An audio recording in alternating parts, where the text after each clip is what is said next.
Student learner YouTube চ্যানেলে তোমাদের সকলকে স্বাগত জানাই। আজ আমাদের আলোচ্য বিষয় দ্বিতীয় শ্রেণীর গণিত বিষয়ের থার্ড সামেটিভ এক্সাম অর্থাৎ তৃতীয় পর্যায়ক্রমিক মূল্যায়নের একটা উত্তর সহ নমুনা প্রশ্নপত্র নিয়ে। ফুল মার্কস তোমাদের থাকবে 50 এবং সময় থাকবে 1 ঘন্টা 30 মিনিট। এই প্রশ্নপত্রের সমস্ত প্রশ্নগুলি তোমাদের তৃতীয় পরীক্ষার জন্য ভীষণ গুরুত্বপূর্ণ, তাই তোমরা ভিডিওটি প্রথম থেকে শেষ অবধি সম্পূর্ণ দেখবে। সরাসরি স্ক্রিনে তোমরা উত্তর সহ নমুনা প্রশ্নপত্রটা দেখতে পাচ্ছ। 1. সঠিক উত্তরের মাথায় টিক চিহ্ন দাও। 1 × 5 = 5। ক 44/4 = 14, 11 না 12। দেখো 44কে যদি আমরা 4 দিয়ে ভাগ করি তাহলে পাবো 11, কারণ আমরা জানি 4, 11, 44। সঠিক উত্তর হবে 11। এটার ওপর আমরা টিক চিহ্ন দেবো। খ 1 ঘন্টা = 30 মিনিট, 60 মিনিট না 90 মিনিট। সঠিক উত্তর হবে 60 মিনিট, তাই এটার ওপর আমরা টিক চিহ্ন দেবো। গ 1 বছর = 12, 22 না 15 মাস। সঠিক উত্তর হবে 12, তাই এটার উপর আমরা টিক চিহ্ন দেবো। ঘ 7 + 8 - 3 = 22, 9 না 12। দেখো 7 আর 8 যোগ করলে হচ্ছে 15। 15 থেকে যদি আমরা 3 বিয়োগ করি তাহলে পাবো 12, তাই সঠিক উত্তর হবে 12। 12-র ওপর আমরা টিক চিহ্ন দেবো। ইঙ একটি ঘড়িতে 12টা বাজে 1 বার, 2 বার না 3 বার। সঠিক উত্তর হবে 2 বার, তাই এটার ওপর আমরা টিক চিহ্ন দেবো। 2 শূন্যস্থান পূরণ করো। 1 × 5 = 5। ক ঘড়ির বড় কাঁটাকে বলে ড্যাশ। এখানে শূন্যস্থানে বসবে মিনিটের কাঁটা। খ ভাগ করার শেষে যেটা পড়ে থাকছে আর ভাগ করা যাচ্ছে না তাকে ড্যাশ বলে। এখানে শূন্যস্থানে বসবে ভাগশেষ। গ 15 × 4 = ড্যাশ। দেখো 15কে 4 দিয়ে যদি আমরা গুণ করি 15 × 4 = 60, তাই আমরা শূন্যস্থানে 6 × 0 = 60 বসাবো। ঘ মার্চ মাস ড্যাশ দিনের। দেখো মার্চ মাস হয় 31, তাই শূন্যস্থানে আমরা 3 × 10 = 31 লিখব। ইঙ ভাজ্য = ভাজক গণিত ড্যাশ যোগ ভাগশেষ। এখানে শূন্যস্থানে বসবে ভয়াকার গ ফল ও ভাগফল, অর্থাৎ ভাজ্য = ভাজক গণিত ভাগফল যুক্ত ভাগশেষ। 3 ফাঁকা ঘরে যোগ, বিয়োগ, গুণ, ভাগ চিহ্ন বসাও। 1 × 4 = 4। দেখো এখানে তোমাদেরকে কতগুলো ঘর দিয়ে দেওয়া হয়েছে, সেগুলোকে তোমাদেরকে পূরণ করতে হবে যোগ, বিয়োগ, গুণ অথবা ভাগ চিহ্ন দিয়ে। কয়েকটা রয়েছে 40, তারপর একটা বক্স, তারপরে 8 = 32। দেখো 40কে যদি আমরা 8 দিয়ে বিয়োগ করি তবে আমরা 32 পাবো, তাই বক্সের মধ্যে আমরা বিয়োগ চিহ্ন বসাবো। কয়েকটা দেখো 50, তারপর একটা বক্স, তারপরে 5 = 10। দেখো 50কে যদি আমরা 5 দিয়ে ভাগ করি তবে আমরা 10 পাবো, কারণ 5 × 10 = 50, তাই বক্সের মধ্যে আমরা ভাগ চিহ্ন বসাবো। গয়েরটা দেখো 9, তারপর একটা বক্স, তারপরে 9 = 81। 9-এর সাথে আমরা যদি 9 গুণ করি তবে 81 হয়, 9 × 9 = 81, তাই বক্সের মধ্যে আমরা গুণ চিহ্ন বসাবো। ঘরটা দেখো 29, তারপর একটা বক্স, তারপরে 20 = 49। তো দেখো 29 আর 20 আমরা যদি যোগ করি তবে 49 পাবো, তাই বক্সের মধ্যে আমরা যোগ চিহ্ন বসাবো। 4 নিচের প্রশ্নগুলির উত্তর দাও। 2 × 2 = 4। ক বড় থেকে ছোট সাজাও। 81, 60, 48, 52, 25, 18। এই সংখ্যাগুলিকে যদি আমরা বড় থেকে ছোট সাজাই তাহলে পাবো 81, 60, 48, 42, 25, 18। খ ছোট থেকে বড় সাজাও। 80, 49, 63, 41, 82, 21। এই সংখ্যাগুলিকে যদি আমরা ছোট থেকে বড় সাজাই তাহলে পাবো 21, 41, 49, 63, 80, 82। 5 যোগ করো। 2 × 2 = 4।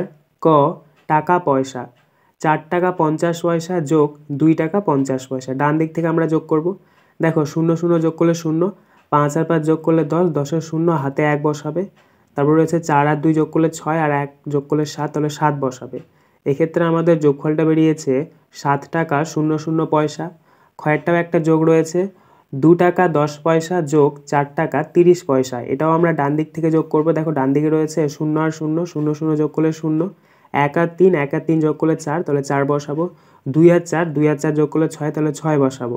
এক্ষেত্রে আমাদের যোগফলটা বেরোলো 6 টাকা 40 পয়সা। 6 বিয়োগ করো। 2 × 2 = 4। ক টাকা পয়সা 20 টাকা 50 পয়সা বিয়োগ 3 টাকা 50 পয়সা। এটাও আমরা ডান দিক থেকে বিয়োগ করব। দেখো 0 থেকে 0 বিয়োগ করলে 0, 5 থেকে 5 বিয়োগ করলে 0, তাহলে 0 0 বসাও। তারপর রয়েছে দেখো 20 আর 3, 20 থেকে যদি আমরা 3 বিয়োগ করি তাহলে পাবো 17, তাই আমরা 17 বসাবো। এক্ষেত্রে আমাদের বিয়োগফলটা বেরিয়েছে 17 টাকা 00 পয়সা। তারপরে দেখো আরেকটা রয়েছে টাকা পয়সা 27 টাকা 50 পয়সা 4 টাকা 10 পয়সা। তো এটাও আমরা ডান দিক থেকে বিয়োগ করব। তো 0 থেকে 0 বিয়োগ করলে 0। তারপর রয়েছে দেখো 5 আর 1, 5 থেকে 1 বিয়োগ করলে 4, তাহলে 4 বসাবে। তারপর রয়েছে দেখো 7 আর 4, 7 থেকে 4 বিয়োগ করলে 3, তাহলে 3 বসাবে। আর 2 আছে, 2টা নামিয়ে দেবে। এক্ষেত্রে আমাদের বিয়োগফলটা বেরিয়েছে 23 টাকা 40 পয়সা। 7 বাম দিকের সঙ্গে ডান দিক মেলাও 1 × 5 = 5। এখানে তোমাদেরকে বাম দিকের সাথে ডান দিক মিল করাতে হবে। প্রথম রয়েছে দেখো ক 1 টাকা, এটা মিলবে ডান দিকের 100 পয়সা এর সাথে। খয়েরটা দেখো 7 10 9 79, এটা মিলবে ডান দিকের 79 এর সাথে। গয়েরটা দেখো 1টা 30 মিনিট, এটা মিলবে ডান দিকের 1.5টা এর সাথে। ঘয়েরটা দেখো 1 দিন, এটা মিলবে ডান দিকের 24 ঘন্টা এর সাথে। এবং ইঙরটা দেখো ইংরেজি বছরের শেষ মাস, এটা মিলবে ডান দিকের ডিসেম্বর এর সাথে।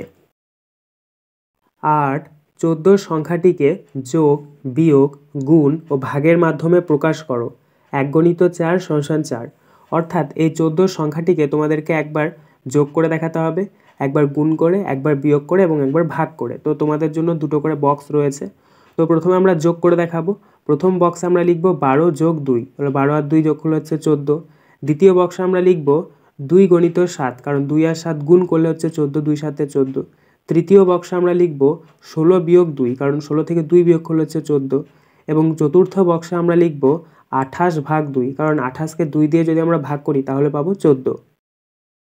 9 ঘড়ি এঁকে সময় নির্দেশ করো। 2.5 × 2 = 5। কয়েকটা দেখো 7টা, তো 7টা তোমাদেরকে কী করতে হবে, ঘড়িটা এঁকে 7টা বাজানো দেখাতে হবে। তো তোমরা স্ক্রিনে দেখতে পাচ্ছ এখানে একটা ঘড়ির ছবি, যেখানে ছোট কাঁটাটা 7-এর ঘরে থাকবে এবং বড় কাঁটাটা থাকবে 12-র ঘরে, তাহলে 7টা বাজবে। খুব সুন্দরভাবে তোমরা এটা অঙ্কন করে নেবে। তারপরে দেখো খয়েরটা 11টা, এক্ষেত্রেও তোমরা স্ক্রিনে একটা ছবি দেখতে পাচ্ছ। এখানে ছোট কাঁটাটা রয়েছে 11-র ঘরে এবং বড় কাঁটাটা রয়েছে 12-র ঘরে, তাহলে কটা বাজছে, 11টা বাজছে। 10 ঘড়ি দেখে সময় লেখো। 2 × 2 = 4। অর্থাৎ এখানে তোমাদেরকে দেখো একটা ঘড়ির ছবি দিয়ে দেওয়া হয়েছে, কটা বাজছে সেটা তোমাদেরকে লিখতে হবে। প্রথম দেখো ঘড়িতে ছোট কাঁটাটা রয়েছে 10 আর 11-র মাঝখানে এবং বড় কাঁটাটা রয়েছে 6-এর ঘরে, তাহলে কটা বাজছে, অবশ্যই 10টা 30, 10টা 30 অর্থাৎ 10:30টা বাজছে। তারপরে খয়েরটা দেখো ছোট কাঁটাটা রয়েছে 9-এর ঘরে, বড় কাঁটাটা রয়েছে 12-র ঘরে, তাহলে কটা বাজছে, 9টা বাজছে, তাই আমরা শূন্যস্থানে লিখব 9টা। 11 নিচের অঙ্কগুলি সমাধান করো। 3 × 2 = 6। ক রমেশ গাছ থেকে 125টি ডাব পেড়েছে। 5টি থলিতে সমান ভাগে ভাগ করে রাখলে প্রতিটি থলিতে কটি করে ডাব থাকবে? উত্তর, এটাকে তোমাদেরকে ভাগ করতে হবে। প্রথমে তোমরা একটা বক্স করবে, ভাগের বক্স। ভিতরে তোমরা লিখবে 125, বাঁ দিকে লিখবে 5। প্রথমে তোমরা নিয়ে যাবে 5 × 2 = 10, 12-র নিচে 10 লিখবে, নিচে একটা দাগ দেবে, বিয়োগ চিহ্ন দেবে, বিয়োগ করে নেবে, 5টা নামিয়ে নেবে। আর 2 থেকে 0 বিয়োগ করলে 2, 2টা নামিয়ে নেবে। এবার তোমরা 25-এর সাথে 5 ভাগ করবে। তো 5 কততে 25, 5 5-এ 25, ওপরে 5 লিখবে, 25-এর নিচে 25 লিখবে, নিচে একটা দাগ দেবে, বিয়োগ চিহ্ন দেবে, দেখো ভাগটা মিলে গেছে। তাহলে এক্ষেত্রে আমাদের ভাগফলটা বেরিয়েছে 25। অতএব এর উত্তরটা লিখে নেব, প্রতিটি থলিতে 25টি করে ডাব থাকবে।